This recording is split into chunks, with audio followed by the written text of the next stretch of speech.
All right, everybody, we're going to get ready and get started. We're going to get ready and get started. Let us gather to prepare to get started on this day, on October 19th, early vote candlelight rally program. Let's just give it up for yourselves. Give it up for yourselves for being out here in Milwaukee's first snow. We were worried about the rain. We should have known better that we're in Milwaukee and we would see our first snow. My name is Pastor Walter Lanier. I'm the pastor of the Progressive Baptist Church of Milwaukee, Wisconsin. I also chair Micah Milwaukee Intercity Congregations Allied for Hope, our religious leaders caucus. And a member of Souls to the Polls and Pastors United. And a proud citizen of Milwaukee, Wisconsin. Give it up for Milwaukee, y'all. Give it up, give it up, give it up, give it up, give it up. We are excited for the diversity of people that are here representing Milwaukee's humanity and representing Milwaukee's justice. Join us this evening as we begin to light up Milwaukee for the next 13 days of early vote in anticipation of victory. We are excited to have everybody here. Let's get it going. Let's get it moving. Let's be excited like this brother here. Use your voice. I will vote. All right, our next speaker coming up this evening is none other than Pardeep Kalika, Interfaith Director and Sikh Leader. 3 minutes. Give it up for Pardeep. Let's make sure that we're all social distancing, we're all wearing our masks, we're all being safe. I want to thank Pastor Lanier. I want to thank all of you for being out tonight. I am the director of the Interfaith Conference of Greater Milwaukee, and we reside in this building over here, so thank you for being here tonight. We are grateful to host you. We are about 2 weeks away from this very, very, very important election. I will keep my remarks brief. I want to talk a little bit from a personal standpoint. My parents immigrated to the United States in 1982. We made home in Milwaukee, Wisconsin. At that time, there were approximately about 10 or so Punjabi or Sikh families when we resided in a state. Our status at that time was resident aliens. After a few years of acclimation, my mother applied to be something called naturalized. She took a test on how much she knew about the civic process and earned her citizenship 5 years later in 1987. Yes. And my mom had only graduated from 5th grade. Her and my father were both farmers from a very small rural village in India. So a 5th grader learning how to speak English, and in 5 years taking a test to gain her citizenship. So earning her citizenship, not just being given it, but earning it as a 5th grade. And I'm not saying anything wrong with anybody graduating from 5th grade or anything like that, but that's the test of the human character. My younger brother and I would get our citizenship when we turned 18. My father would get it once he turned 55. My mother and father, as I said, were from a small village. They earned an honest living at that time in the 1980s. You worked for manufacturing companies over here, and the typical immigrant labor earned about $2 per hour at that time. So that's what they lived on in the 1980s. And they instilled in me, they instilled in me this promise, and this promise of engaging in the civic process and voting and making a better life for themselves than they would have. This year, and I say all that to say this year, 2020, you will see from that time 10 Sikh families to now thousands of Sikh families being eligible to vote in Milwaukee, Wisconsin. That's quite an accomplishment. This year you will see the largest number of Hispanic Americans being able to vote. You will see the largest number of Arab Americans being able to vote. You will see the largest number of Asian Americans being able to vote. You will see the largest number of Muslim Americans being able to vote. The largest number of Black Americans, of African Americans, and so on. In summary, our nation is becoming exponentially growing in its racial, ethnic, faith, and cultural diversity, and representing the voter base that's going to be electing the new president in 2020. In short, 2020 will mark the most diverse voter turnout in American history. And while this fills me with joy and hope, we all know that the growing multiculturalism is not without its own particular challenges. And we are indeed in very challenging times. You see, our country is having an existential crisis. To be exclusive or to be inclusive, open or closed, united or divided. Is it for the rich or is it for the poor? Is it for a few or is it for the masses? Is this country a truly representative democracy of the masses? As we gather tonight, we long for the lives of 200,000 plus Americans, 1 million plus worldwide.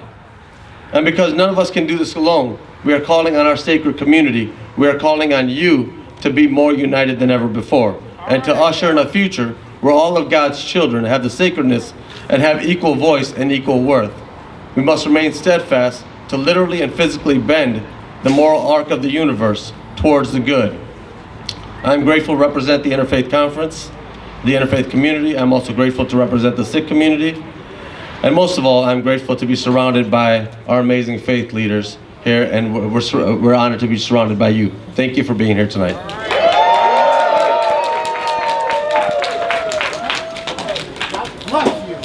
All right. You. Good, I have a mask on. Check. All right, our next speaker will be Rabbi Tova Shaler from Jewish Community School. Come on up, Rabbi. Use your voice. Y'all forgot it already. Use your voice.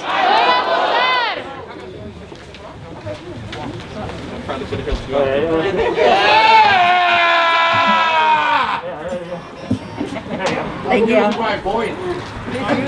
No, that's our part. You got to go. Put your mask on. Say, I will. So, my task tonight, I was asked to come and speak on behalf and speak to the Jewish community about why it's so important as Jews that we vote. And there are many people in this room who know how the old joke goes. For every 2 Jews you put in a room, you got at least 3 opinions. So, I have a lot of friends with a lot of opinions on why we should be voting.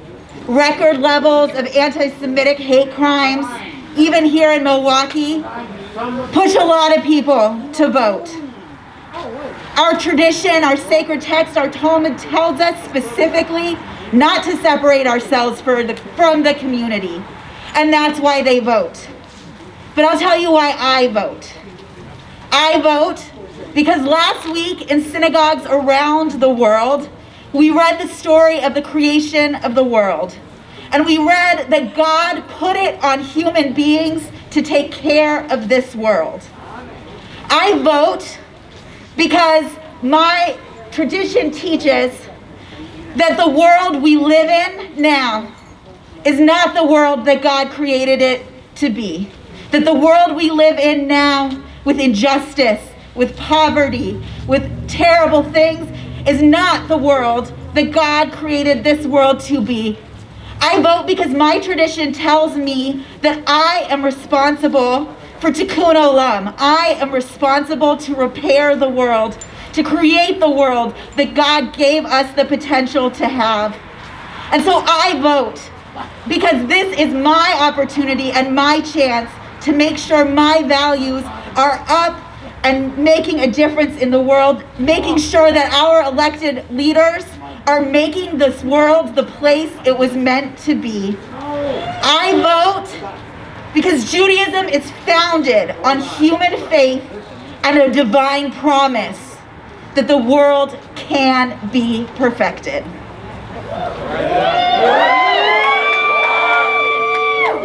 I encourage you to vote with your values, to bring your community out to vote, to make this world better, to hold our elected leaders accountable for making this world better.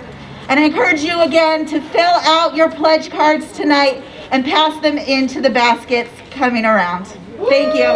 Next we will have Pastor Charles Watkins, King Solomon Baptist Church. 3 minutes for the Baptist preacher. 3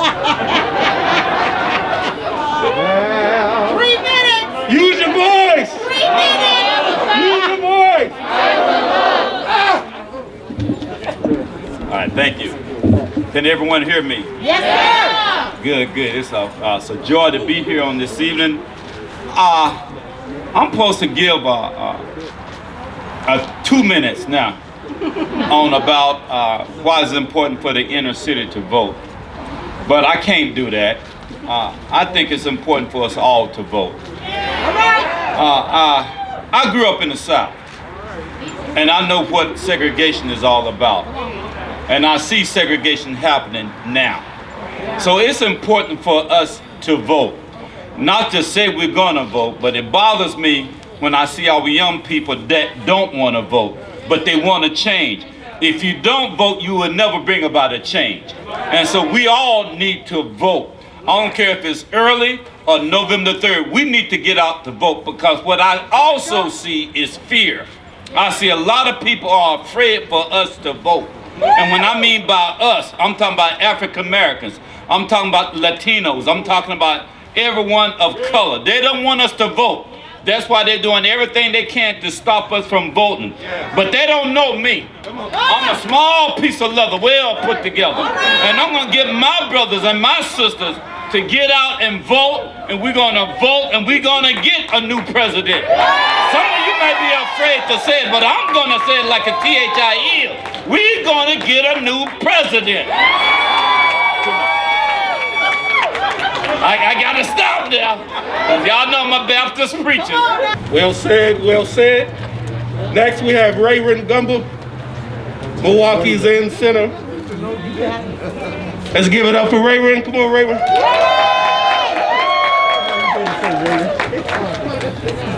Hello, everybody.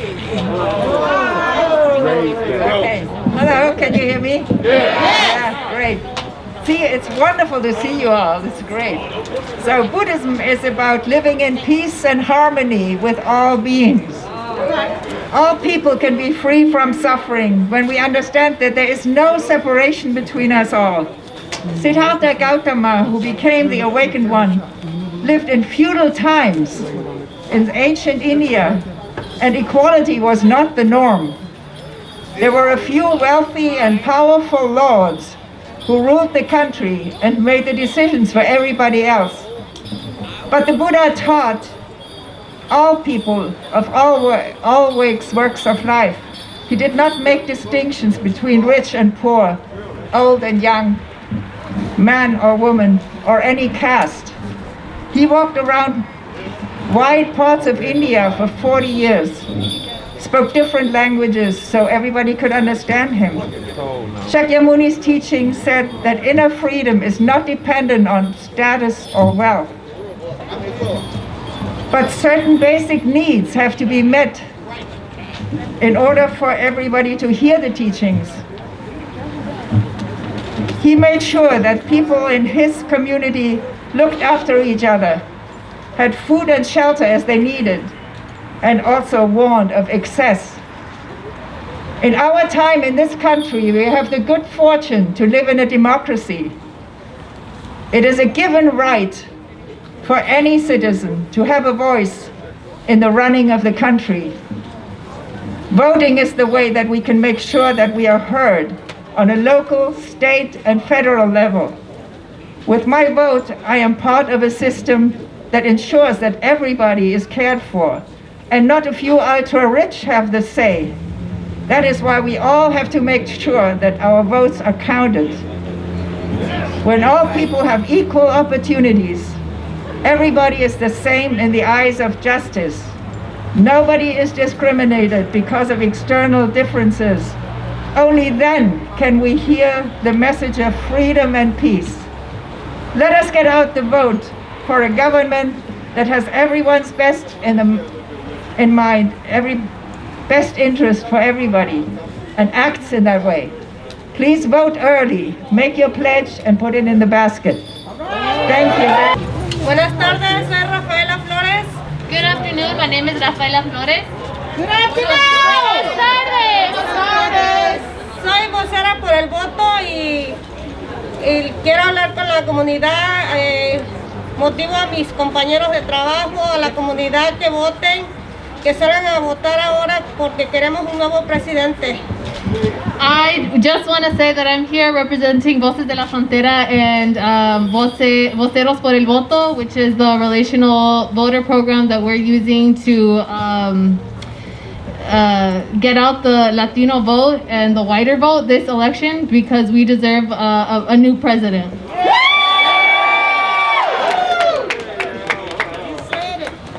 Yo hablo con las personas porque pues yo en sí yo no puedo votar, pero creo que hay personas que pueden votar por mí y su voto vale mucho para mí.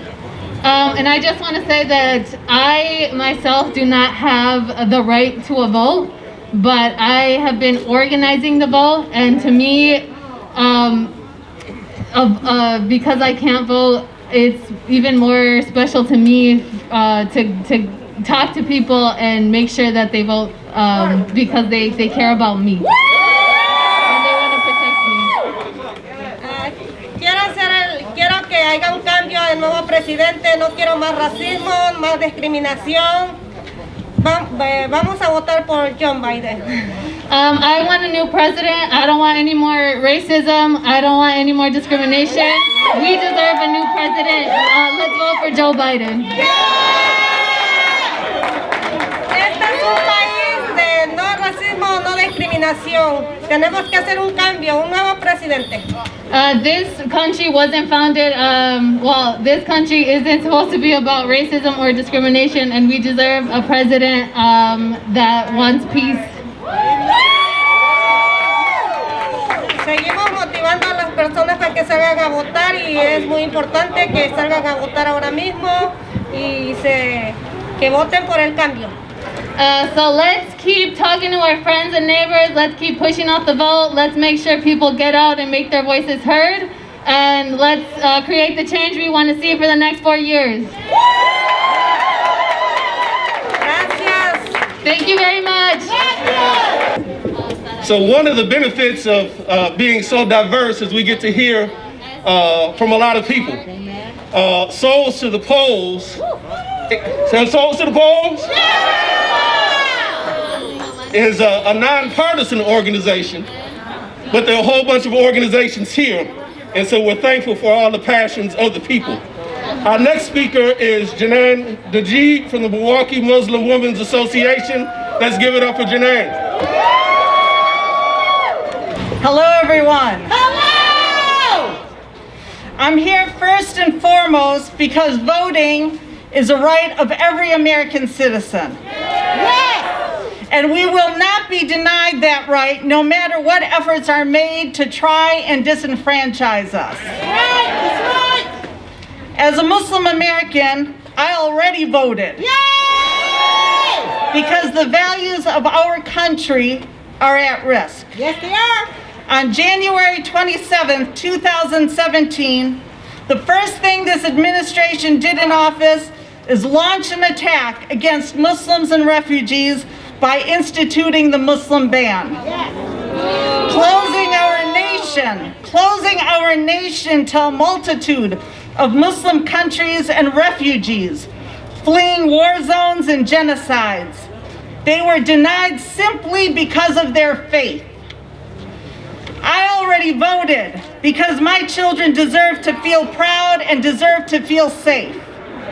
They should not hear their faith being maligned by their government leaders. I already voted because while not perfect, we cannot end the Affordable Care Act and deny health care to millions of people when we have nothing in its place. Health care is a human right. What civilized nation doesn't provide health care for all of its citizens? I already voted because as a Muslim American, I believe in science. I believe in medical experts. I believe in climate change and the Paris Agreement on climate change. I want a leader that does not politicize a pandemic as hundreds of thousands die. I want a president ready to protect us and believes in science as well. I already voted because as a person of faith, I believe in human rights and equality for every human being. I want a leader that does not coddle dictators, oppressors, occupiers, and arrogant supremacists. I want a leader that upholds human rights and justice and holds one standard for the world. I already voted because I believe our country is enriched by its diversity. And I believe the only 2 Muslim congresswomen in office deserve to have a voice and be safe, not threatened because they are Muslim. I already voted because we are people of faith that believe honesty, decency, high moral values, human dignity, and intelligence are character values that must guide our nation. I already voted, so please go out and vote. Please don't think your vote doesn't count. It doesn't count only if you don't vote. Make sure your family, friends, and neighbors vote. Vote, it's your right. Listen, Milwaukee, there's no other city in the United States that has the power to change this election than this city right here. When Milwaukee votes, Wisconsin wins. We cannot sit around and say that we're not motivated. When you think about what's happening right now, you must get motivated to get to these polls. You've got to get to the ballot. And here's the reason why. Our president said that we're turning the curve on the pandemic. But from statistics, it looked like we made a wrong turn. People are coming out of the pandemic, and we thank God for that. But when they come out, their lungs have been scarred. They got to rehabilitate themselves. And he want to take the health care away from people. We can't allow that. And so, if you can't vote for yourself, think about your neighbor. You know, if in church we sometimes say, look at your neighbor, but I don't want you to look at them, I want you to think about them. Because there's somebody that needs your help. And so we need to know that in Milwaukee, what we're going through is going to affect everywhere. And so we need to get to the ballots because there's unequal education here. There's people that needs the education that other people are getting that we're not getting. And so we need to get to the ballot. There's also injustice that's on the ballot. We see this all the time, and they're looking the other way. And the White House is being pursued and acting like it's a big frat house. While people are dying, while people are losing their lives. And so we can't afford to sit this one out. You know, when we went door to door, people say, I'm sitting this one out. I don't like neither one of them. But if you don't vote, you're still voting. And so we need to encourage our young people. We need to encourage everyone that we can't sit this one out. Milwaukee, we got to show up. If you want better, you ought to get to that ballot. And tell yourself, I'm getting my soul to the poll. I'm not going to miss out because I'm ready for better. If you're ready for better, shout, I'm ready for better. I'm ready for better. Speaking of somebody that is putting it all on the line, Pastor Lewis, Minister Lewis had COVID. Struggling with COVID. Fighting a good fight. Out here doing what needs to be done because he's got a deep love for the city and a deep love for the city's people. And so we love his example. Pastor Greg Lewis, President of Souls to the Polls.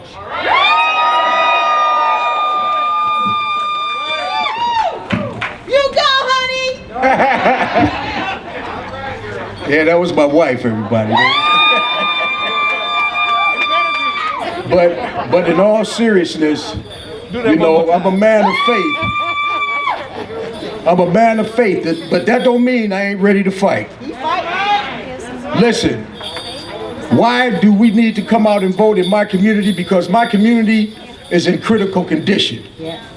We're on a life support. We're on a breathing machine. It's code blue, it's code red. We have to show some kind of way where we can express our power in a way that people will start to listen. And that means that we have to get out and vote. You know, our slogan is we're an army of faith, the power of 100,000 souls to the polls. We want to vote on November 3rd But the work starts November 4th when we stay together as a voting bloc and controlling our local politics. That's right. Somebody didn't hear me. Our work starts on November 4th when we stay together and control our local politics. Listen, you know, in Souls to the Polls, we want to make sure that everybody gets an opportunity to vote. So we're going to give free rides. We're going to make sure that people who can't make it to the polls have no excuse. We're going to make sure that we give free rides. We're going to mobilize the community and energize them with lighting up Milwaukee, with signs and banners and billboards on the radio, print, and media. We're going to make sure that everybody in this town know that there's a vote November 3rd. Everybody needs to go out and vote on November 3rd. On October 25th, church folks, everybody, it's an early vote Sunday. We want to leave Sunday service and go vote. We want to pack these early voting sites like they've never been packed before. We want to make sure that people have an opportunity to get out and see the church involved in community efforts. Make sure that you talk to your pastor and talk to the assistant pastor and the deacons and talk to everybody. And you tell them that on the 25th, on that Sunday, when we get finished, whether it's virtual or in person, we're going out to vote. Everybody.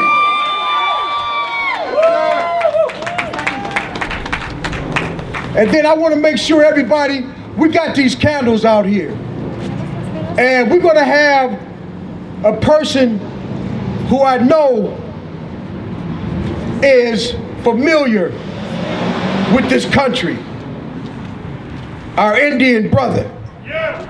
And he's going to express himself with an Indian dance, and we're going to hold up these candles for him in support of him. It was his country, and now he has to live on lands that are set aside for him. It was his country, and now he doesn't have the same ability to express himself in our cities and towns. It was his country, and he's been moved around and killed and almost demolished. We want to support this man. We want to support the Indian nation, because if it can happen to him, it can happen to any of us.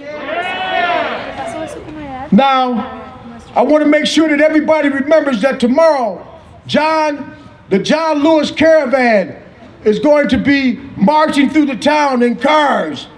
And on the 24th, there's another caravan that's going to be marching through the town in cars. And then I want to give a special shout out to these young people who are helping us. And that's what we need. Where's that urban underground?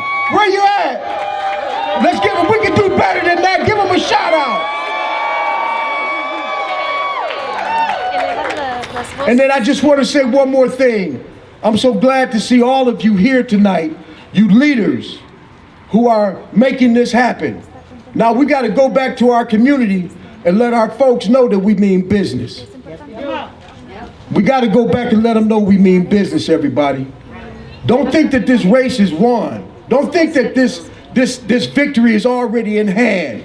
We got to fight like we 100 points behind. Hello, somebody. We got to fight like we're 100 points behind and make sure that we have a landslide for everybody to see that people really want change. Now, I just want to say one other thing. Turn in those candles when we're done, because the church needs them back, okay? All right, thank you. God bless you. Give it up for Minister Lewis. Give it up for Minister Lewis. Give it up for Minister Lewis. Give it up for yourselves. Use your voice. Use your voice. Use your voice. Use your voice. Use your voice. Now let's give it up with respect for Brother Ronnie Preston, Chairman of United Indians of Milwaukee. Brother Ronnie Preston, give it up. Give it up. Give it up. Give it up. Celebrate him. Celebrate him. Here you go. Good evening. Hello. Good evening, everybody. How's everybody doing? All right, cool, but all right. I wish I had some coffee. Me too. Starbucks. I'm very honored and very humbled to be part of your celebration here to Rock the Vote. All right.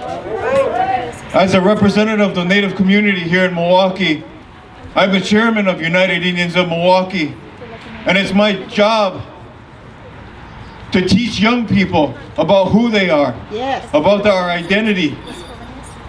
You know, as a young man, I remember stories that my father told me of how boarding schools took him from his parents and they cut his hair and they abused him and beat him for speaking his language.